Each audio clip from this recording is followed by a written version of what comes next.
Donc, je rappelle rapidement ce qu'on avait vu la semaine dernière. Donc on est dans Perek Chelef Daf Tzaddik Gimel Amud Aleph, à peu près au milieu, et qu'après nous avoir expliqué pourquoi, qu'est-ce que Hanania, Michel et Azaria avaient accompli ou n'avaient pas accompli en termes de progrès messianique à travers leur miracle. On s'était posé la question de pourquoi est-ce que Daniel n'était pas dans l'affaire. Et en conclusion, ce qu'on avait vu, c'est que, justement du fait que Daniel avait été, on va dire, coopté par Nebuchadnezzar dans sa stature spirituelle, de ce fait même, il était nécessaire qu'il soit éloigné, parce que en gros, la figure messianique ne peut pas être cooptée par l'ordre politique existant. En gros, c'est ça qu'on avait dit. Alors, c'est comme ça qu'il faut comprendre ce qu'on va dire après. Donc, on commence aux 2 points, là, avec une citation. Koamar Shem Sevot, Eloké Israël, El Achav ben Kulia, Vel Tzidkia, ben Maasia. Il s'appelle ces charmants... Des rois? Non, ce sont des prophètes. Enfin, des faux prophètes, en fait. Je donne la référence exacte. C'est dans Yirmiya, chapitre 29, à partir du verset 21. Ben Kolaya, El Tzidkiyahu, Ben Maaseya. Donc, ce chapitre-là, vous vous rappelez, c'est un chapitre très connu, qui est celui dans lequel Hachem dit à Yirmiya, prévient le peuple, met-les en garde contre les faux prophètes qui leur promettent monts et merveilles, et qui leur disent que on est dans... Vous savez que la Galoute de Babel, ça s'est déroulé en plusieurs phases, d'accord ? Il y a eu plusieurs déportations successives. C'est pas juste on a pris tout le monde, il y a eu une mise sous tutelle d'abord, et ensuite il y a eu une déportation des élites, et il y a eu plusieurs trucs, et puis pareil, le retour s'est fait graduellement. Et donc ici, Yirmiya met en garde contre les prophètes qui disent mais oui, mais tout ça, ça va être bientôt fini, et on est tous, je traduis en termes contemporains, on est le peuple élu, Dieu nous protège, il peut rien nous arriver, on est les meilleurs, tout va se... Nebuchadnezzar, il va disparaître en un claquement de doigts, etc. Et Yirmiya, il dit attention, c'est pas comme ça qui est prévu, sachez que la galoute, ça va durer un certain temps quand même, ça va durer 70 ans, et c'est les fameuses phrases, tous ceux qui sont en galoute, il faut vous installer, il faut acheter des maisons, il faut acheter des champs, parce que ça va durer longtemps. Vous n'allez pas sortir de galoute du jour au lendemain.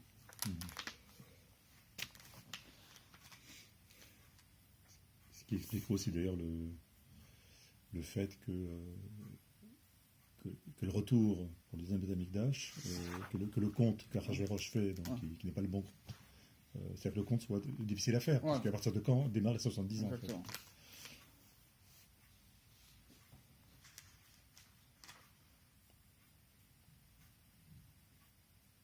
Il faudrait faire un truc ici. Je vois ce que je fais.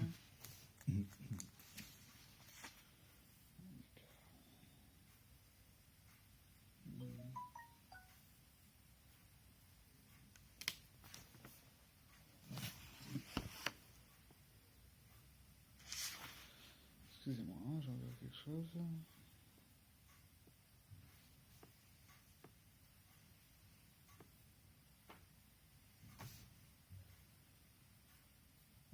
Il y a un Hanania qui est dans le débat ici. J'avoue, j'ai pas étudié tout le Pérec en profondeur. Je ne sais pas si ce Hanania, c'est celui de chez nous aussi. Mais en tout cas, voilà ce qui se passe. On est dans un contexte où il y a beaucoup de faux prophètes. Et il y a en particulier 2 bonhommes, donc qui s'appellent comme ça Ahav ben Kolaya et Tzidkiyahu ben Maaseya. Hanibeim lachem bishmi shaker. Hachem dit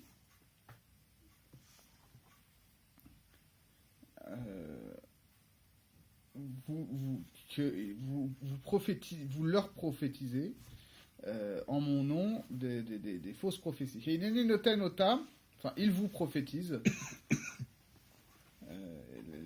Ces deux-là vous font des fausses prophéties. Voici que je les remets, Beyan Nebuchadnezzar, Melech Bavel, Vehikam Le'anechem, donc aux mains de Nabucodonosor, et il va les frapper devant vous. Velukach mehem kelala, lechol galut Yehuda, asher bebavel, lemor yesimcha Hashem, ketzidkiyahu, ve'echav, asher kalam, Melech Bavel, ba'esh. Et donc, et je vous annonce que votre nom deviendra synonyme de malédiction dans toute la diaspora juive en Babylonie.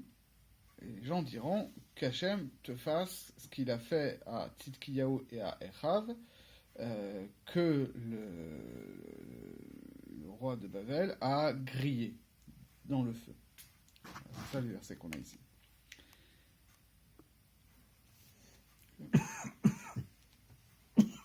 Asher Sarfam no Neymar, et là Asher Kalam. D'accord? Il ne sait pas qui les a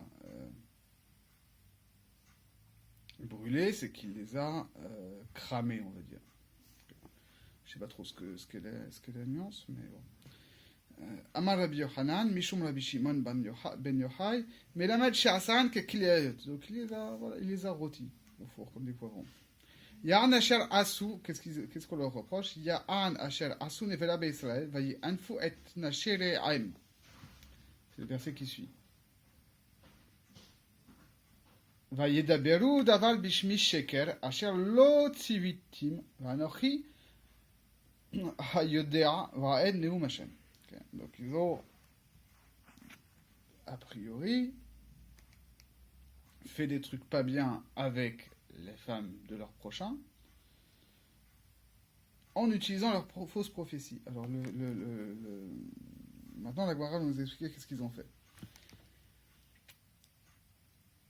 Maï Avoud. Qu'est-ce qu'ils ont pu faire exactement pour que tous ces versets-là prennent sens? Azul le Gabé Barté de Nebuchadnezzar.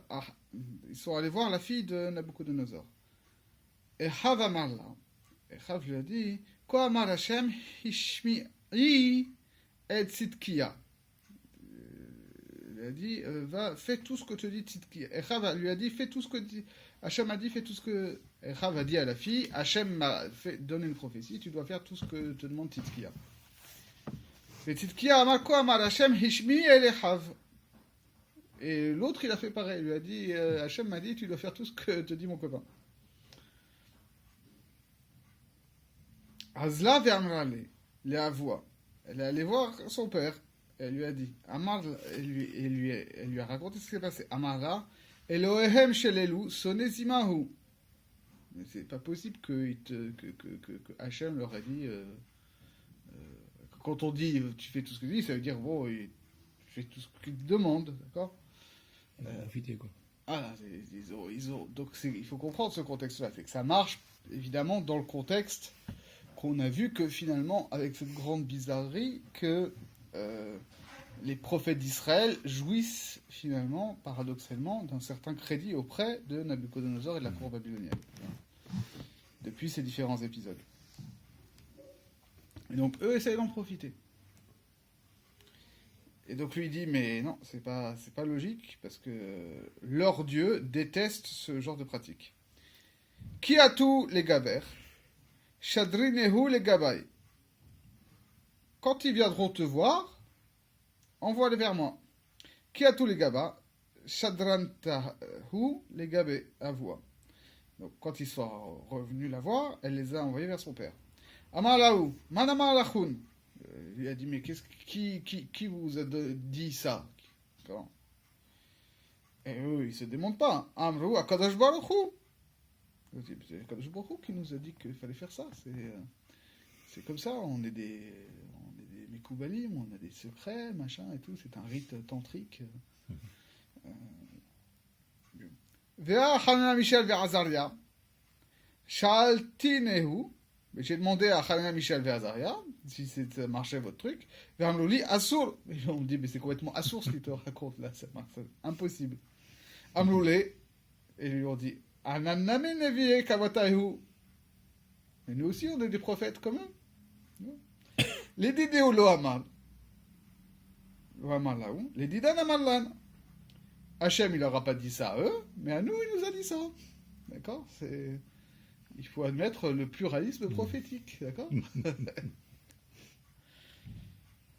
Amar lahu.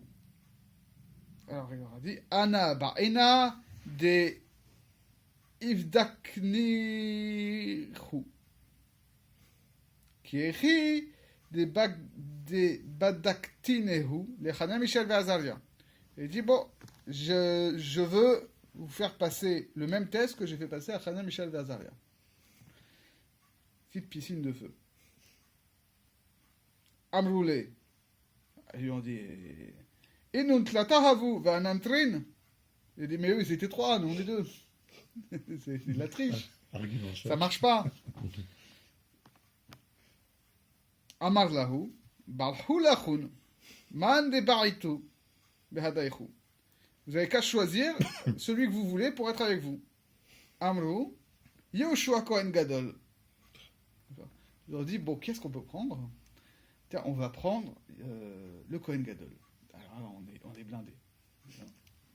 On va être sauvés. Zvare litel Yehoshua de nafish zechute ou magna alan. Comme ça, ils se sont dit, voilà, par le mérite de Yehoshua va faire qu'on va être sauvés. Artiuhu shadinuhu inehu iklu.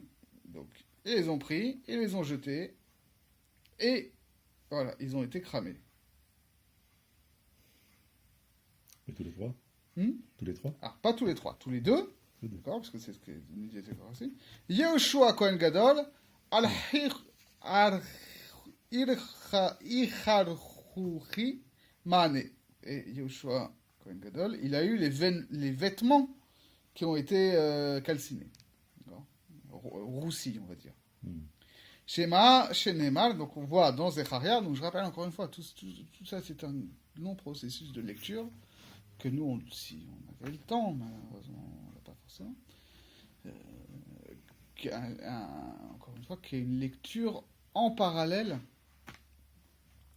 de Daniel, Yecheskel, Yermia, Zecharia, qui sont, on a tendance à lire les uns à la suite des autres et qu'on croit que ça se passe pas au même moment, mais en réalité ça se passe au même moment. Parce que cette histoire de Yehoshua Kohen Gadol, on le voit dans une Haftara notamment qu'on a lu il n'y a pas si longtemps, qui dit Vayar Eni et Yehoshua Kohen Gadol Omed lifne malach Hashem, etc. Dans Zecharia, Zecharia a une vision de Yehoshua Kohen Gadol qui se tient devant l'ange de la Kadosh Baruch Hu. Uchti vayomer Hashem el Satan yig'ar Hashem becha. Il y a toute une histoire où il y a une sorte de procès céleste de Yehoshua Kohen Gadol, de savoir si finalement il est méritant ou pas. Une sorte de bilan historique de ce qu'il a fait. Et le Satan lui reproche des choses. Et Akadosh Baruch Hu le repousse. Amarle yadana de tzadika at.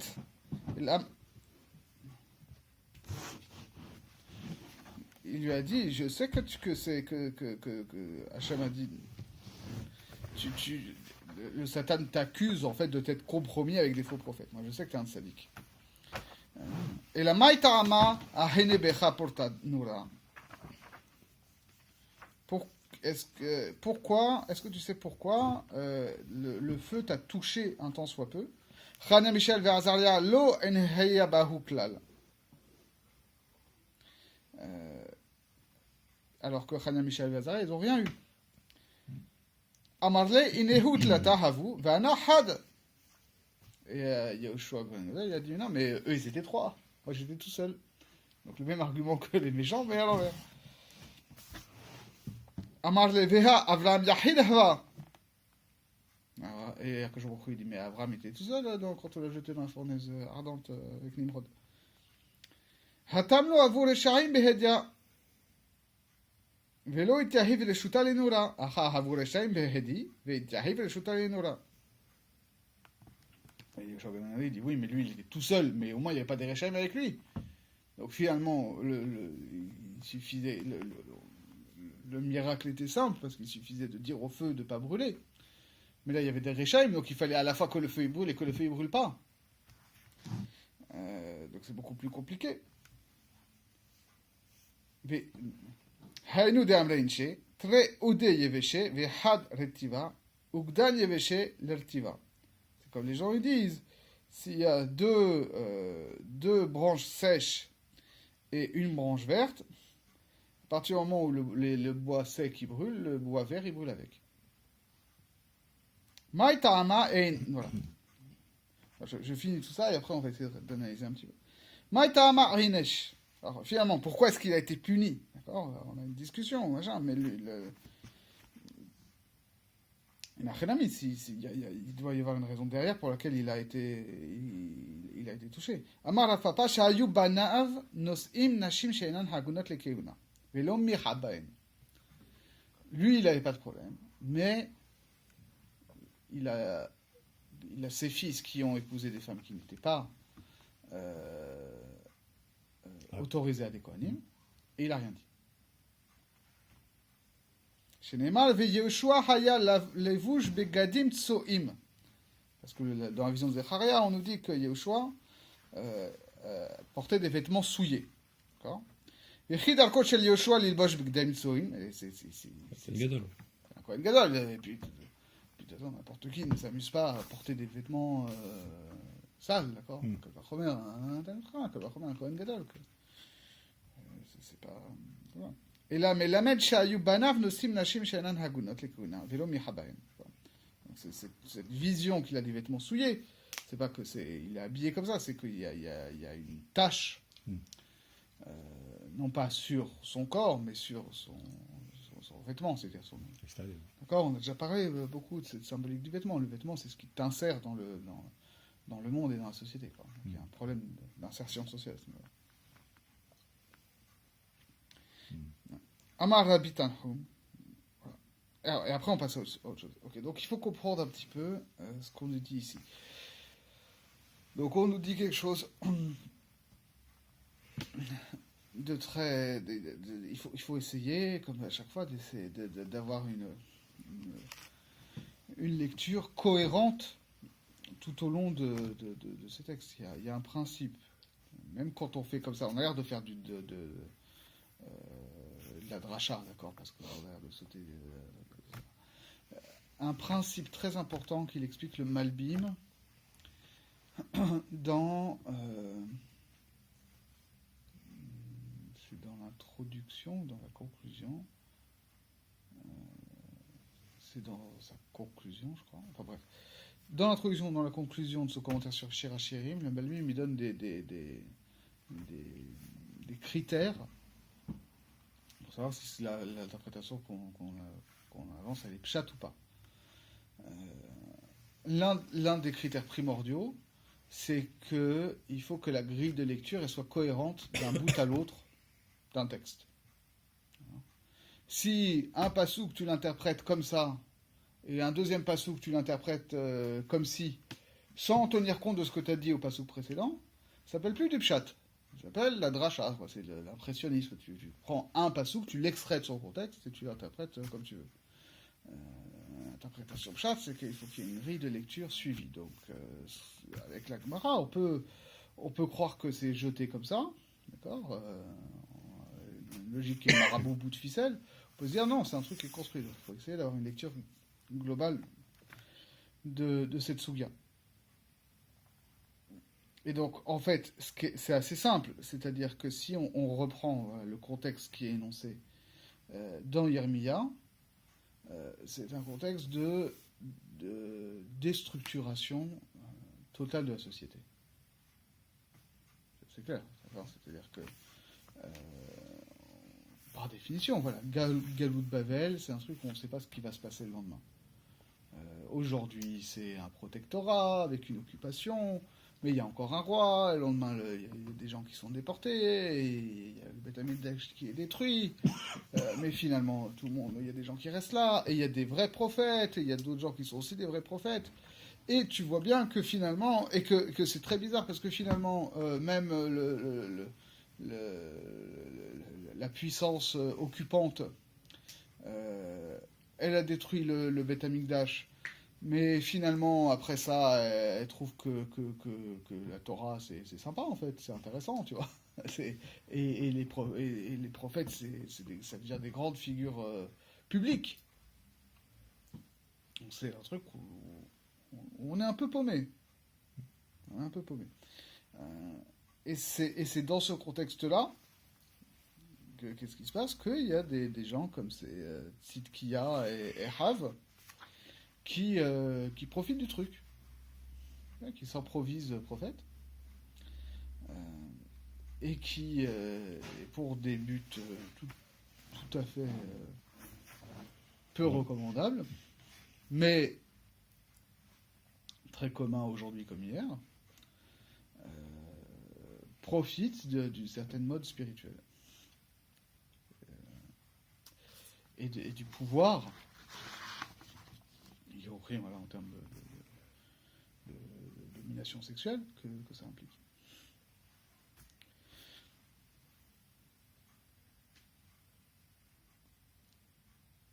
Et ce qu'on nous dit ici, rapidement, c'est que finalement, ce problème-là, ça ne concerne pas que ces individus-là. Alors, au-delà de l'arithmétique, il faut comprendre que ça veut dire oui, alors ils étaient 3, nous on est 2, alors on va en prendre un 3e, mais oui, mais eux c'était 3, moi j'étais tout seul, oui, mais j'étais pas avec des Réchaim, etc. Ça veut dire qu'il y a, qu'on le veuille ou non, on peut être, par le fait même qu'il y a des prophètes comme ça, même des gens qui sont en soi des tzadikim, ils peuvent être compromis par ça. Et on peut leur reprocher là-haut. Alors, en quel cas est-ce qu'on peut leur reprocher? C'est ça qui est intéressant. C'est-à-dire, on ne nous dit pas, hein, on aurait pu s'attendre à ce que l'argument de Yehoshua soit recevable. Yehoshua Kohen Gadol. Il a dit oui, mais moi j'étais avec des Réchaim, j'étais embarqué là-dedans, j'ai pas voulu. Peut-être il aurait pu dire j'avais pas le choix. J'avais pas le choix, c'était l'ordre de Nebuchadnezzar. Si j'avais refusé, de toute façon, peut-être que ça aurait fait des choses pires. Et j'avais pas le choix.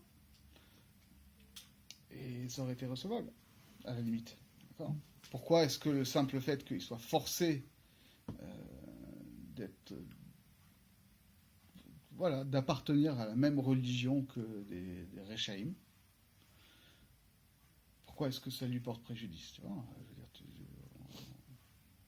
on voit aujourd'hui, chez nous ou chez d'autres, il y a des gens qui font des choses horribles sous couvert de la religion. Et pourquoi est-ce que nous, les sadikim, ils devraient pâtir de ça? Au bout d'un moment, on n'est pas responsable de la perversité de tout le monde. Alors là, on répond. Effectivement, ton problème, c'est pas que de facto tu étais associé avec ces gens-là. Malheureusement, il y a un mec avec un chapeau noir qui va faire n'importe quoi. Oui, ok, il y a des gens qui vont dire ouais, tous les rabbins c'est des salauds. Ça veut pas dire que tous les rabbins c'est des salauds. Par contre, toi tu avais un problème, c'est que à ton niveau, sur les gens sur qui tu avais de l'influence, c'est-à-dire tes enfants, tu n'as pas fait ce qu'il fallait. Et on t'a pas demandé que tes enfants ce soient Hanania, Michel, Azariah. On t'a dit juste, il y avait alors c'est ça qui est particulier, c'est que c'est un contexte où il est Kohen Gadol, et il n'y a pas vraiment de Beth Amikdash à ce moment-là, quoi. Il faudrait voir exactement ce qui ça se passe, c'est juste après la destruction, c'est juste avant la reconstruction. Mais il est en titre, Kohen Gadol. C'est-à-dire voilà. Tu vois, on prend pas n'importe qui. Comme troisième. C'est quand même celui qui est responsable de la génération. C'est le Gadolador. Okay. Dans un état où il n'y a plus d'institution religieuse. Okay. Et c'est intéressant parce que c'est ce que tu vois, c'est ça que quand je dis le pluralisme de la prophétie. C'est que quand justement dans cette période de vacances, cette période de Galout dans laquelle on est encore,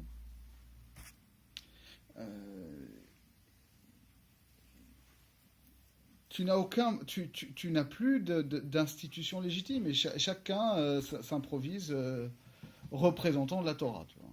Et chacun peut dire n'importe quoi au nom de la Torah. Dans tous les sens, ok. Je ne dis pas uniquement les gens qui vont aller dans un sens ultra-libéral et qui vont dire que tout est permis, etc. De l'autre côté aussi, il y a des gens qui, au nom de la Torah, vont dire des choses horribles et qui sont complètement contre la Torah, en termes, je sais pas, en termes de haine raciale, des trucs comme ça. Et ça, il n'y a pas moyen de... malheureusement, même les gens qui, dans un monde idéal, seraient Kohen Gadol, s'il y avait un Ben Amigdash qui serait Kohen Gadol, même ces gens-là sont pris là-dedans. Et tu vois bien que voilà, le Kohen Gadol est mis finalement de facto au même niveau que quelqu'un qui tout d'un coup s'est levé un matin et a dit ouais, moi je suis un prophète. Et c'est ce que tu vois aujourd'hui. C'est que n'importe quel mec avec une barbe et un chapeau peut se mettre sur YouTube et raconter n'importe quoi, et sa parole, elle est au même niveau que le plus grand sadique du monde et le plus grand Talmid Chacham, et pour les gens, c'est pareil. C'est la perversité aujourd'hui dans Rav Machin. Le mec, il a une barbe et un chapeau, on dit Rav Machin. Donc c'est ça le danger.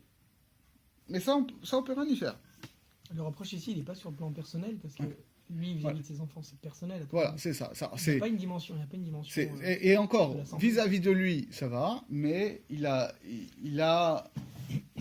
à minima une responsabilité qui est personnelle, et parce que en plus, comme il est Kohen Gadol, c'est pas que ses enfants ils aient des avérotes. Ils aient des avérotes vis-à-vis d'un statut très spécifique qui est la continuité de la Keuna. Il te dit, voilà, ta responsabilité, dans un temps comme ça de tourmente où n'importe qui s'improvise représentant suprême du judaïsme, c'est que toi, tu sais que tu es un sadique. Toi, tu sais que tu es là pour assurer la continuité. Et donc, ta responsabilité, c'est de faire en sorte que cette continuité soit assurée. Et tu peux pas dire, bon, de toute façon, voilà, c'est fichu, ce sera pas ma génération. Moi, je vis en ermite, je suis sadique tout seul. Et après moi, le déluge. Et voilà. C'est pas quelque chose qui dépend que de lui. C'est compliqué à être à subir des reproches. Sur une faute dont lui dit pas. Non, parce que on lui reproche parce que lui on n'a pas fait le reproche à ses enfants. À travers l'histoire, par exemple, on voit combien de rois qui ont été tzaddik, qui ont donné des fils rachats, et Ok, alors ça veut pas dire que ça marche, mais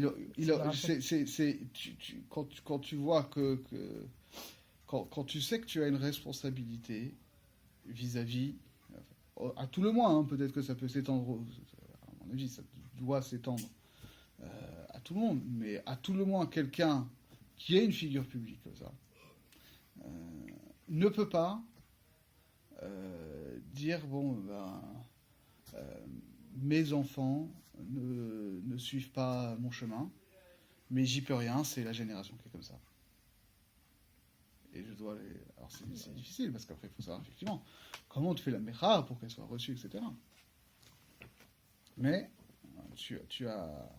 C'est même logique, je dirais, quelque part, que les fils d'un très grand tzaddik ne suivent pas forcément la voie. à travers l'histoire, c'est ce qu'on voit à chaque fois. Enfin, les rois, les grands tzaddik n'ont pas engendré, n'ont pas donné des grands tzaddik. Quelque part, c'est le processus normal. Ouais. Mais justement, c'est toute la question de la transmission. C'est-à-dire, qu'est-ce que tu transmets, qu'est-ce que tu ne peux pas tu n'as pas de contrôle sur ce que tes enfants vont garder de ce que tu essaies de leur transmettre. Mais ça veut pas dire que tu peux te dire bon je leur transmets rien et ils se débrouillent, on verra bien. Parce que de l'autre côté, tu sais pas ce qu'ils vont garder. Oui, même encore plus loin, puisqu'on voit avec le roi Hiskiaou qui n'a pas voulu avoir d'enfant parce qu'il a vu par roi Hakodesh que dans sa descendance, il y avait je ne sais plus quel rachat, il a dit bon, si c'est pour ça, je fais rien. Et ça a été reproché, parce qu'il m'a dit c'est pas ton problème presque. Toi, la mitzvah, c'est Péré Rivière, fais des enfants, et puis t'occupes pas de la génération qui viennent, parce que ça peut changer, parce que t'as pas les maîtrises de toute façon de la chaîne en fait. Et alors peut-être qu'on peut voir aussi cette histoire quand est-ce qu'un miracle est possible ou pas. C'est lié à ça, parce que là c'est quand même intéressant. C'est intéressant, même si mon commentaire est complètement anachronique, mais c'est pas grave. Il y a cette histoire du feu qui brûle ou qui ne brûle pas. Il se trouve que c'est chez Avicenne l'exemple par excellence qui est pris pour expliquer pourquoi est-ce que l'existence du mal ne remet pas en cause la providence divine. Parce que, et Avicenne explique comme ça. Il dit, voilà, la nature du feu, c'est de brûler, parce que dans la structure générale des lois physiques et des lois du cosmos que Kadosh Baruch Hu a mis en place, le feu a une utilité, on a besoin du feu pour produire de la chaleur, pour produire de la lumière, pour pouvoir cuire des aliments, enfin tu vois, toutes ces choses-là. Et donc, forcément, ça implique aussi que le feu brûle. D'accord ?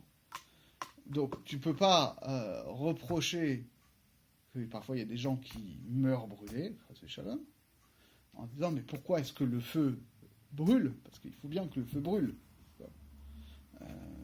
Dans l'ordre général du cosmos, c'est bien que le feu brûle, même si parfois le fait que le feu brûle produit des malheurs ponctuels. Et en fait, j'ai envie de lire cet argument-là dans ce qui est dit ici. Parce que quand il dit oui, mais alors, tu vois, à ce moment-là, il dit, Akadosh Baruch Hu dit, mais tu vois que quand Avraham il était tout seul, le feu l'a pas brûlé. Donc, si tu étais tout seul, c'est rare. Il dit oui, mais non, mais là, il se trouve que moi, j'étais pas tout seul, j'étais avec des Réchaïm, donc il était nécessaire que le feu brûle, parce que c'était un bien que ces gens-là soient consumés. Mais à partir du moment où il dit explicitement, à partir du moment où on a donné l'autorisation au feu de brûler, le feu il brûle. Il n'y a pas de différence. Et donc, ça permet de comprendre ce qui nous est dit ici de la providence. C'est-à-dire que quand tu es dans un temps qu'on nous décrit, voilà, le temps de la Géoula, où finalement la règle, c'est le miracle. D'accord. Il y a des arguments comme ça, peut-être, qui peuvent fonctionner. De dire, oui, mais finalement, il peut y avoir une décision divine que le feu brûle ou pas. C'est pas un truc qui est... Dieu n'est pas contraint par ces règles-là, en quelque sorte. D'accord. Sur un mode miracle. Mais à tout le monde, dans le temps de la galoute, il y a des règles qui s'appliquent. Donc, c'est des règles physiques, comme le fait que le feu, ça brûle. Mais c'est aussi des règles sociales. Que oui, quand il y a une désorganisation, c'est normal qu'il y ait des réchaïm qui surgissent, et c'est normal que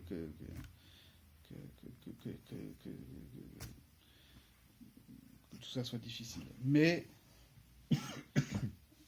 justement, de ce fait-là, tu ne peux pas être sommer à la nesse quand il s'agit de ta mission et de ta transmission.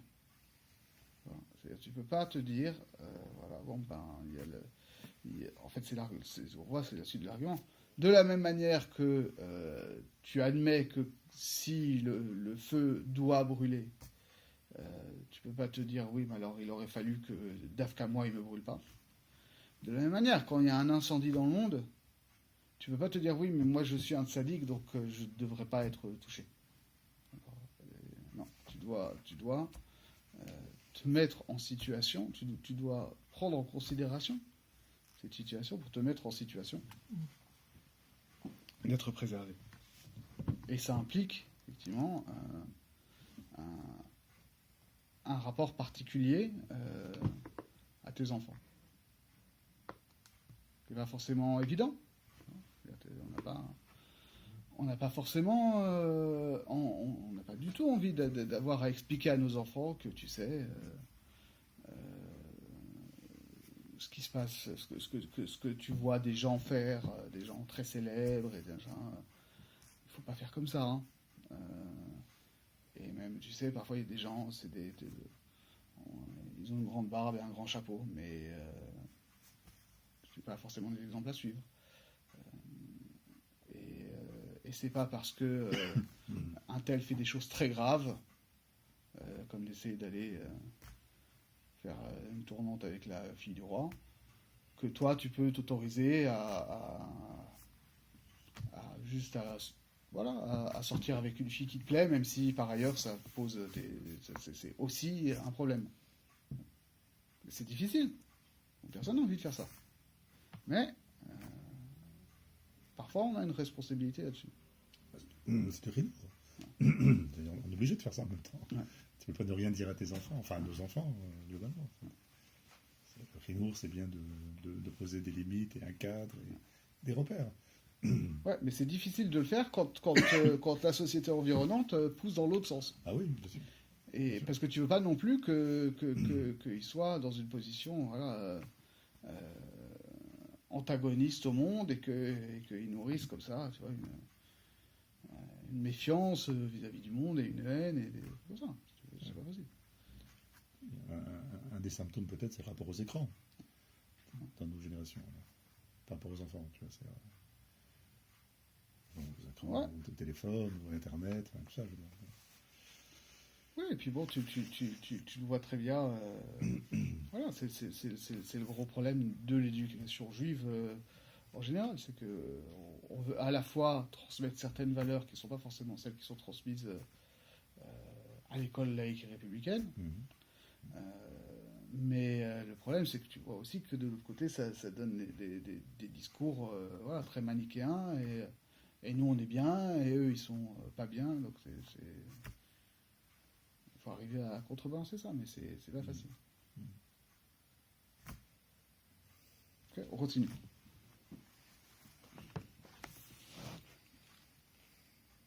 Amar Rabbi Tanhum darash bar kapara betziporim. Ma dirtiv shesh aseorim haele natanli.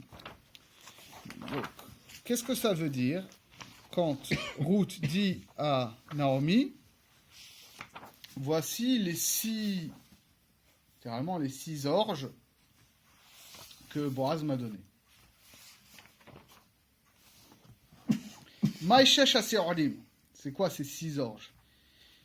Il est ma shesh seorim mamash. Si on dit 6 grains d'orge. Il ne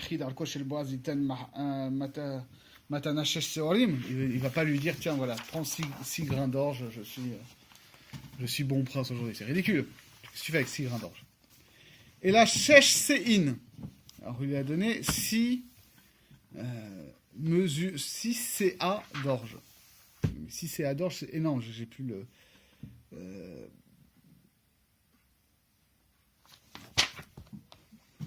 Un mikvé, c'est 40 CA, minimum. Ouais, c'est 40 CA, c'est donc, en gros... Je sais plus combien de livres, je crois que c'est 400 mètres, enfin, je sais pas. Laisse-moi calculer, c'est en gros 2 mètres cubes, c'est ça, à peu près? C'est comme ça. C'est minimum, hein. Ouais. Ouais, c'est... Alors 20 CA, c'est 2 mètres cubes, donc 20 CA, c'est 1 mètre cube. Donc 6 CA, c'est un tiers de mètre cube. Mais donc, c'est beaucoup. D'accord. Oui, en C'est- poids, Oui, c'est très lourd. Donc, tu ne peux pas lui donner ça. Oui, Chidarka shel Isha litol shesh sein. Donc, une femme ne peut pas porter 6 CA. Et la Ramaz, là, donc en fait, oui, il lui a donné 6 grains d'orge, mais c'était pas pour manger. C'était comme symbole. Chez Atidin, Shishabani unatzat mimena. Chez Midvarechin beshesh shesh brachot. Donc, il lui a fait comprendre par là qu'elle allait avoir 6 descendants qui seraient chacun porteurs de 6 bénédictions. Velouen, les 6 sont donc David, Mashiach, Daniel, Hanania, Michel et Azaria. Donc David, le Messie, et Daniel, Hanania, Michel et Azaria, qui sont donc des figures médianes entre David et le Mashiach. David, d'où on sait, Dirti Vaya'an Echad Me'ane'arim. ויאמר הנה ראיתי בן לישי בית הלחמי, יודע נגן וגיבור חיל, ואיש מלחמה ונבון דבר, ואיש תואר והשם עמו. C'est dans Shmuel Aleph. C'est au moment où David, qui va donc prendre en fait la place de Shaoul, parce que Shaoul a perdu la royauté, et Shmuel a donné l'onction à David.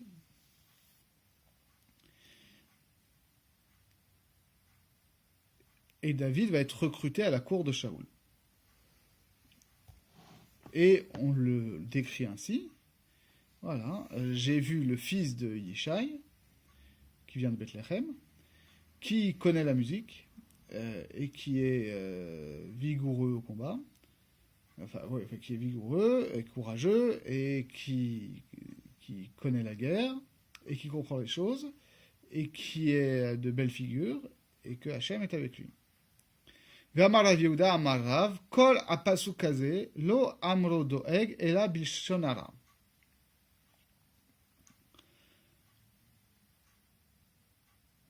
En réalité, il faut distinguer entre, comme on fait avec Bilam, entre ce que veut dire objectivement le verset, qui est une bracha, et ce que visait à travers ça Doeg, qui va être identifié donc comme ce Nahal, parce qu'il s'agissait de médire sur David, d'avoir un discours ambigu. C'est pour ça. Yodea Nagen, chez Yodea Lishol. Il faut corriger l'Ishel en l'Ishol a priori. C'est Shaoul, c'est pour Shaoul.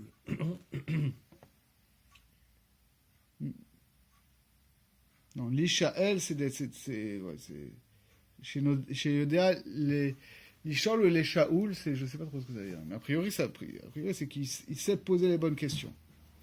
J'ai l'impression. Parce que ça voudrait dire Yodea les Shaoul. Sinon, ce serait Yadoua. C'est juste pour Angelou Shaoul, pardon. C'est ça. Gibor Shiodea le Hashiv. Donc tout ça, donc il s'est posé des questions en halakha, il sait répondre aux questions en halakha. Ish milchama Shiodea Alisa veliten bemilcham tachel Torah. Donc il sait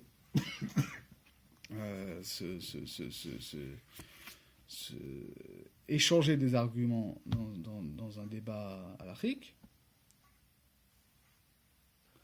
Pourquoi c'est entre parenthèses ça, je sais pas pourquoi. Une étoile, là. Ouais, je sais pas à quoi ça renvoie, tu vois.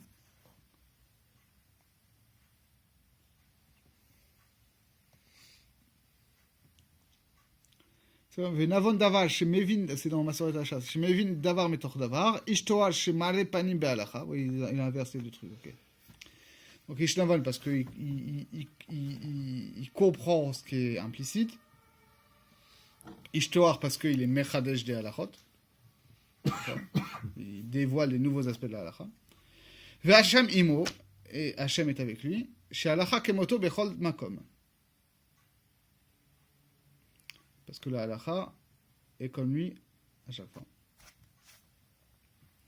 Amar lahu, donc, et Shaoul, à chaque fois qu'il a entendu ça,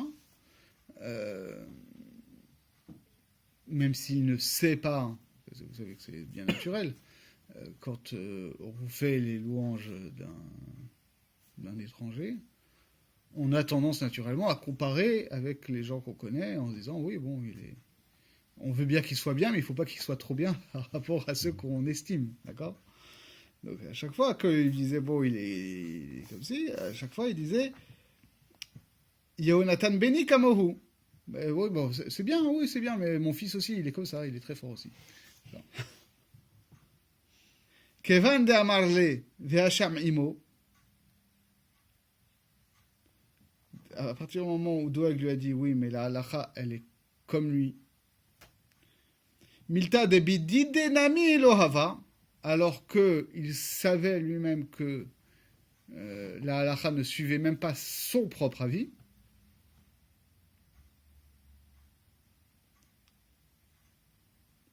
Lohava be, halash da'ate, ve'ikniya be.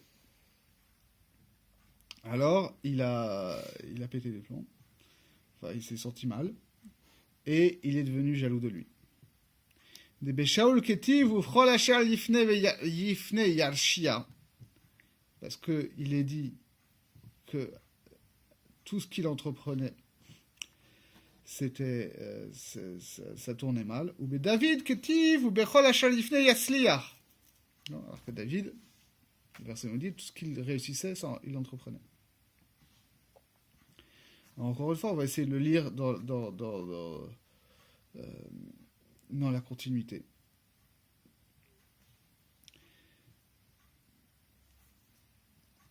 Qu'est-ce que ça veut dire? C'est que donc David, Daniel, Hanania, Michel, Azaria ou Mashiach sont des figures prophétiques, des figures messianiques, des figures politiques. A priori.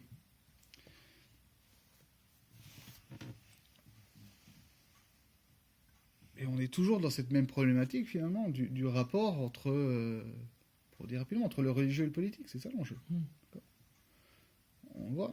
Pourquoi est-ce qu'on interprète... Si la Gemara interprète les 6 brachot de David dans un sens toranique comme ça.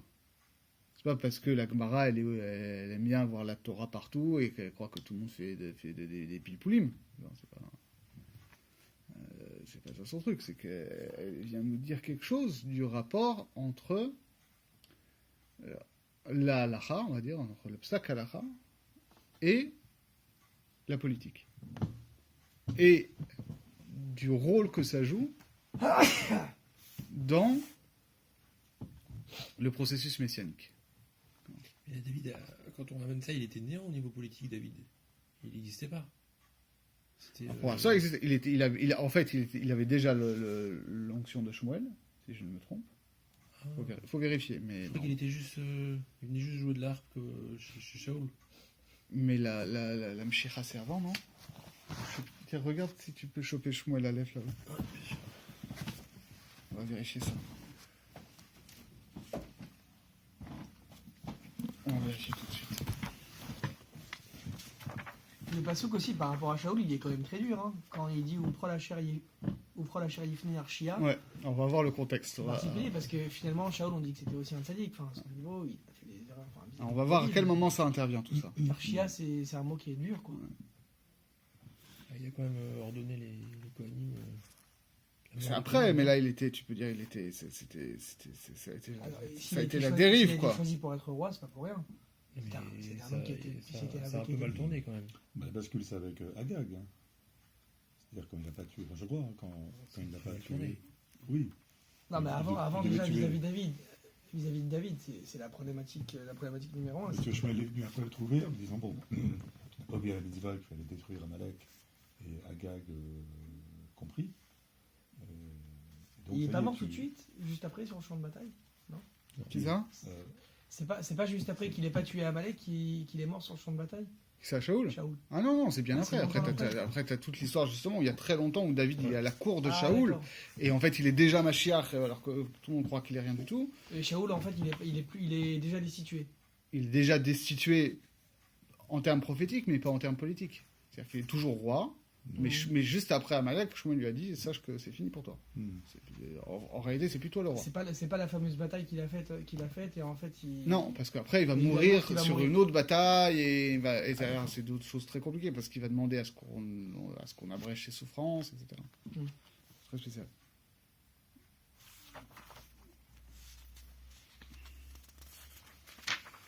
Attends.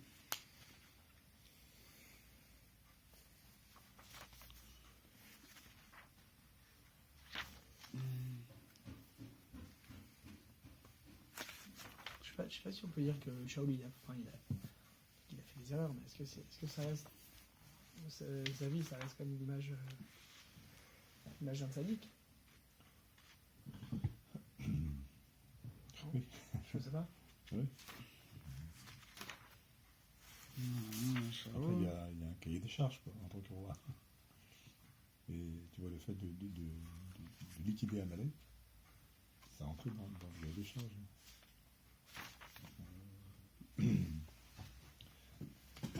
Arrivé comme ça il y a 2 ans, c'était Razizak qui avait fait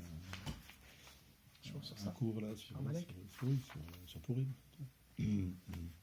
C'est Et après ça, il disait qu'en fait, tuer Amalek, c'est-à-dire amener ce processus de liquidation d'Amalek à son terme, c'était l'avènement du Mashiach. Donc Shaoul aurait pu être le Mashiach en quelque sorte.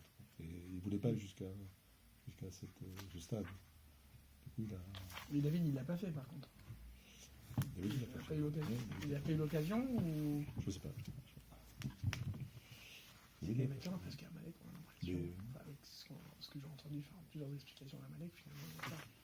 Bien sûr que c'est un peuple, mais au-delà du peuple, c'est aussi Oui, bien sûr. voilà, une métaphore, donc c'est quelque chose qui est toujours là en fait. Bah, surtout que maintenant tous les peuples sont mélangés depuis Sancheriv, je crois. C'est-à-dire que maintenant, on ne sait pas qui est Amalek. De la manière d'ailleurs que Ah, mais au-delà de ça, l'interdiction. Au-delà de l'aspect peuple, enfin, on dit qu'aussi Amalek, Oui, en termes d'idées, Oui, bien sûr. Oui. Donc finalement, si on se base sur ce principe-là, l'Amalek est toujours là. C'est-à-dire, Ouais. il n'y a pas d'idée qu'on tue Amalek. Enfin, Ouais. c'est quoi l'idée de tuer Amalek? C'est-à-dire après, c'est peut-être un des rôles du Mashiach. Avec Oui. parmi tout le boulot qu'il aura à faire. C'est peut-être aussi ça, hein, tu vois, d'éradiquer Amalek, après savoir qui est Amalek, ça va faire. Quand tu vois le fait de ne pas se marier avec un Moabite ou un Ammonite, il va savoir qui est Moabite ou Ammonite.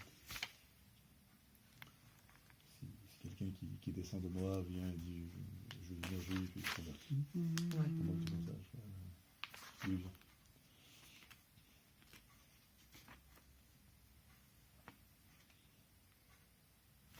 Voilà, parce il reçoit l'onction juste avant, et ensuite, juste après, il est appelé au service du roi parce que le roi est devenu fou. Quoi. Enfin, Shaoul a des crises de folie et il a besoin de quelqu'un qui vient lui jouer de la musique, etc. Mais bon, Donc il n'est pas au courant que c'est lui. il va voir aussi lui, bien sûr Ouais, qu'il n'est pas il pour ça. il le reçoit, Ouais. mais il ne sait pas que c'est lui. C'est évident. Il n'a pas encore été désigné. Je pense pas. Non, si. Non, le problème, c'est que tout ça se passe en secret. C'est-à-dire Ah que Shmuel, quand il va voir David, Ouais. c'est en secret. c'est en secret parce qu'il a peur de Shaoul. A raison. Shmuel. Shmuel a peur de Shaoul. Pour lui-même ou peur de Shaoul que Shaoul Pour se lui-même, retourne pour lui-même. contre David? Non, d'accord. Pour lui-même, D'accord. avant tout, pour lui-même. Relisez le chapitre 16 de Shmuel. Alors, vous verrez. Ok, et donc, qu'est-ce qui se passe ici? C'est qu'on voit qu'effectivement, c'est toujours la même logique, d'accord? David, il est un peu dans la même situation. C'est-à-dire qu'il est en droit, il détient des jurés, comme on dit. En théorie, c'est lui qui détient le pouvoir politique. Et c'est lui qui est donc la figure messianique, la figure royale. Mais il y a un autre roi, qui est le roi de fait, qui est Shaoul. Et ils sont mis en concurrence. Ils sont mis en concurrence. Et on voit que il y a plusieurs aspects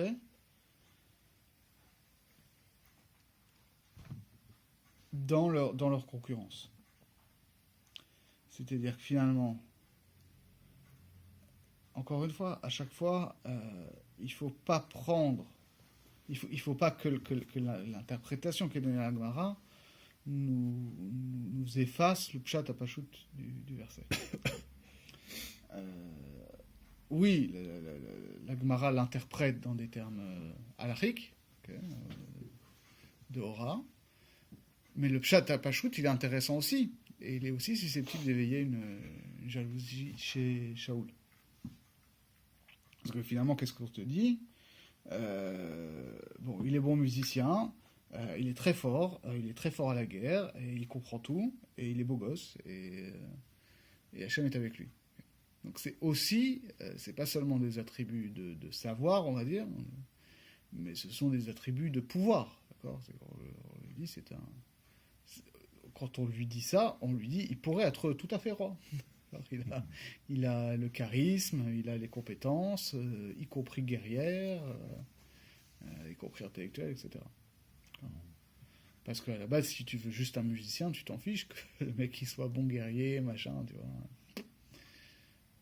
Il suffisait de dire, voilà, il joue bien de la musique. Bon, d'accord, j'ai besoin d'un professionnel qui joue bien de la musique. Non, mais là, sache que c'est quelqu'un qui pourrait être à ta place en termes purement politiques.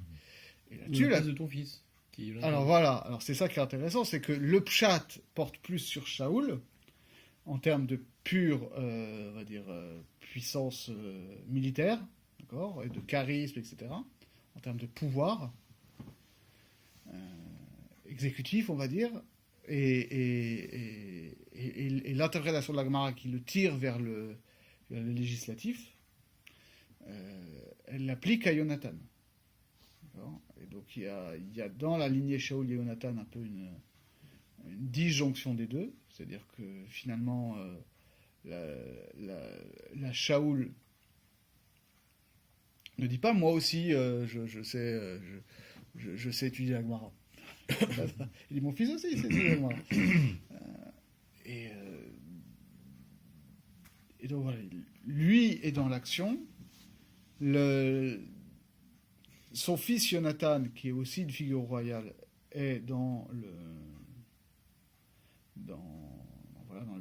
législatif, dans la halacha, dans le limoud, etc. Et ces deux fonctions, elles sont dissociées. Donc, il y a une répartition des rôles, il y a Shaoul et Jonathan. Et là, le verset, comme il y a à la fois le pshat et la dracha qui est faite dans la Gemara, déjà, les deux sont réunis dans David. Et alors, est-ce que c'est un effet de cette réunion ou est-ce que c'est quelque chose qui se rajoute ? Mais on te dit, voilà, il y a quelque chose qui s'appelle Halacha kemuk bechol makom. Que la halacha est comme lui dans chaque chose. Alors, c'est pas facile à comprendre ce que ça veut dire. Parce que Hachem Imo, parce que Hachem Imo, la halacha, elle est comme lui à chaque fois. C'est-à-dire, finalement, on est en train de te dire, et c'est très spécial, que le fait que la halacha soit comme toi ou pas, ça ne découle pas nécessairement, naturellement, de ta compétence halachique. Très spécial. Alors, on peut penser que voilà, la halacha, elle est comme le mec qui est le plus savant. Parce que la halacha, elle est comme la majorité. Mais que la